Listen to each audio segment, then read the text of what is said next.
ಇನ್ನು ಸಿಎಂ ಕುರ್ಚಿ ಬದಲಾವಣೆಯ ಕಿಚ್ಚು ಮೂಡಾ ಹಗರಣದ ಸುತ್ತ ಕೂಡ ಸುತ್ತುತ್ತಾ ಇದೆ. ಮೂಡಾ ಕೇಸ್ ಏನಾಗುತ್ತೆ ಅನ್ನೋದರ ಮೇಲೆ ಮುಖ್ಯಮಂತ್ರಿಗಳ ಕುರ್ಚಿ ಭವಿಷ್ಯ ನಿರ್ಧಾರ ಆಗುತ್ತೆ ಅನ್ನುವಂತ ಚರ್ಚೆ ಇದೆ.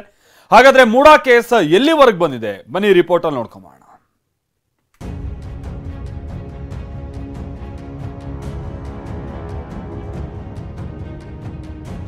ಮೂಡಾ ಅಕ್ರಮ ನಾಳೆ ಮತ್ತೆ ಹೈಕೋರ್ಟ್ನಲ್ಲಿ ವಿಚಾರಣೆ. ಇದೇ ವಾರ ಹೊರಬೀಳುತ್ತಾ ಮೂಡಾ ಹಗರಣದ ಆದೇಶ.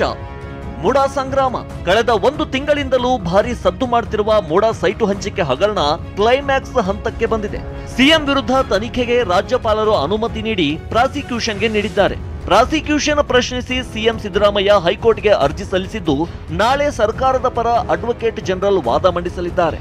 ಹೀಗಾಗಿ ನಾಳೆ ಕೋರ್ಟ್ನಲ್ಲಿ ಏನಾಗಲಿದೆ ಎಂಬ ಕುತೂಹಲ ಗರಿಗೆದರಿದೆ.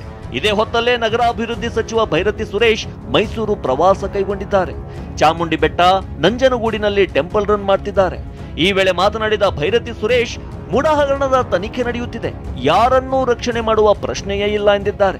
ನಡೀತಾ ಇದ್ದ ಈಗ ನ್ಯಾಯಮೂರ್ತಿ PN ದೇಸಾಯಿ ಅವರವರ ನಡೀತಾ ಇದೆ ಎಲ್ಲ ಡಾಕ್ಯುಮೆಂಟೇಷನ್ನು ಎಲ್ಲ. ಅದು ಸುಮಾರು ಎಷ್ಟೋ ಲಕ್ಷ ಪೇಜ್ ಇದೆ ಅಂತ ಹೇಳ್ತಾ ಇದ್ದಾರೆ. ನಾನು ಮರ್ತೋದೆ, ನಾನು ಎಷ್ಟೋ ಲಕ್ಷ ಪೇಜಸ್ಸು ಡಾಕ್ಯುಮೆಂಟ್ಸ್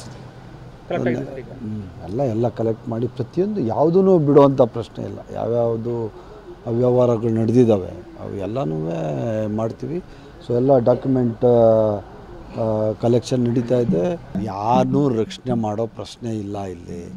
ಯಾವಾಗೂ ಏನಾದರೂ ಒಂದು ಮಾಡಿದ್ರೆ ಸಸ್ಪೆಂಡ್ ಮಾಡಿದ್ರೆ ಯಾಕೆ ಸಸ್ಪೆಂಡ್ ಮಾಡಿದ್ರಿ ಅಂತ ಕೇಳ್ತಾರೆ. ಸಸ್ಪೆಂಡ್ ಮಾಡಿಲ್ಲ ಅಂದರೆ ಯಾಕೆ ಮಾಡಿಲ್ಲ ಅಂತ ಕೇಳ್ತಾರೆ.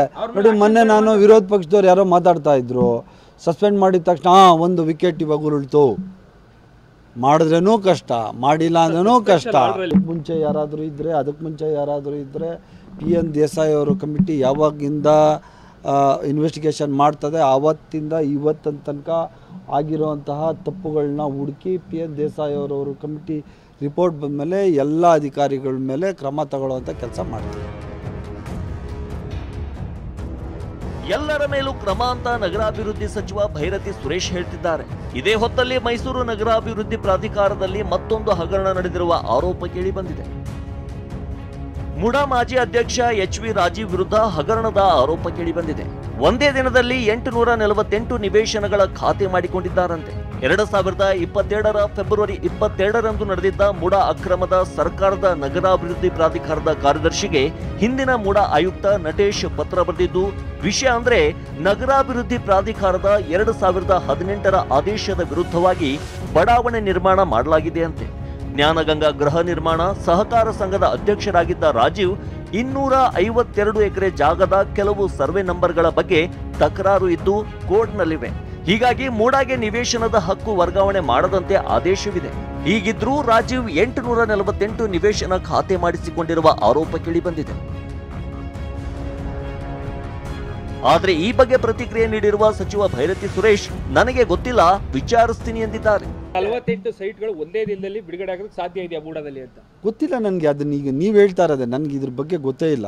ಈಗ ನೀವು ಹೇಳ್ತಾ ಇರೋದೆ, ನೀವು ಹೇಳಿದ್ರೆ ಬೇಕಾದ್ರೆ ನಾನು ವಿಚಾರಿಸ್ತೀನಿ. ಬಟ್ ಆದರೆ ಇದ್ರ ಬಗ್ಗೆ ಕಾರ್ಯದರ್ಶಿಗೆ ಪತ್ರ ಹೋಗಿದೆ ಸರ್. ಯಾವಾಗ? 2022ರಲ್ಲಿ ನಾನು ಮಂತ್ರಿ ಆಗಿಲ್ಲ, ಮಿನಿಸ್ಟರ್ ಇಲ್ಲ ಯಾರಿಗೆ ಹೋಗಿದೆ ಮಾಹಿತಿ? ಯಾವಾಗ ಹೋಗಿದೆ? ಇಲ್ಲ, ನನಗೇನು ಅದ್ರ ಬಗ್ಗೆ ಗೊತ್ತಿಲ್ಲ, ವಿಚಾರಿಸ್ತೀನಿ. ಈಗ ನೀವು ಹೇಳ್ತಾ ಇದ್ದೀರಲ್ಲ, ನೀವು ಹೇಳಿದ್ಮೇಲೆ ವಿಚಾರ.